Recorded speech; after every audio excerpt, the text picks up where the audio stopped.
اللہ سے ہمارا قریب ترین رشتہ دعا کا ہے۔ یہی دعا ہی وسیلہ ہے ہمیں اللہ سے ملانے کا۔ اللہ کہیں نہ کہیں سے مدد بھیج ہی دیتا ہے۔ وہ ہمیں دکھ میں، پریشانیوں میں دیکھ نہیں سکتا۔ ہر چیز نصیب سے نہیں ملتی، کچھ چیزیں دعاؤں سے ملتی ہیں۔ اور جانتے ہو دعا کیا ہے؟ اپنی ہر پریشانی اللہ پاک کے حوالے کر کے خود بے فکر ہو جانا۔ صبر وقت مانگتا ہے اور وقت صبر مانگتا ہے۔ لوگ تو صرف مشورے دیتے ہیں، پر ساتھ تو صرف اللہ دیتا ہے۔ دنیا کو ایک معجزے کی ضرورت ہے اور اللہ ہی اس کا واحد مالک ہے۔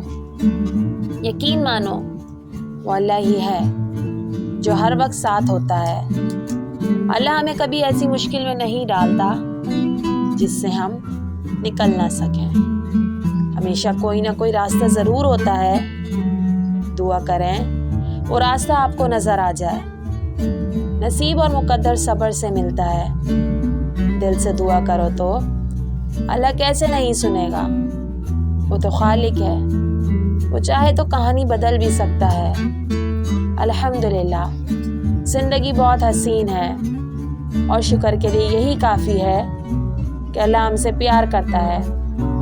اور یاد رکھنا، کسی کا دل اتنا نہ دکھانا کہ وہ اللہ کے سامنے تمہارا نام لے کر رو پڑے، کیونکہ ٹوٹے ہوئے دل سے نکلی آہ عرش تک جاتی ہے۔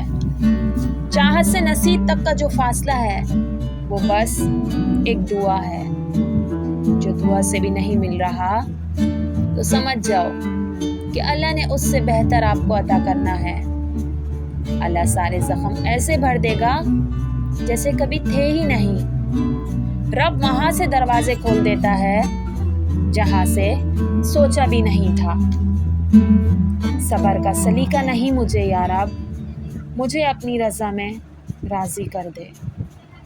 وقتی تکلیفیں سب کو ہوتی ہیں، پر یقین جانیں آج آپ کا جو کچھ برا ہو رہا ہے، کل اسی برائی میں آپ کے لیے اچھائی کا راستہ نکال دے گا میرا رب۔ غلطیاں بے شک کریں، کیونکہ انسان خطا کا پتلا ہے، پر کسی کے ساتھ غلط کبھی مت کریں۔ لوگ چاہتے ہیں کہ ان کی امیدوں پر پورا اترا جائے، مگر ان سے کوئی امید نہ رکھی جائے۔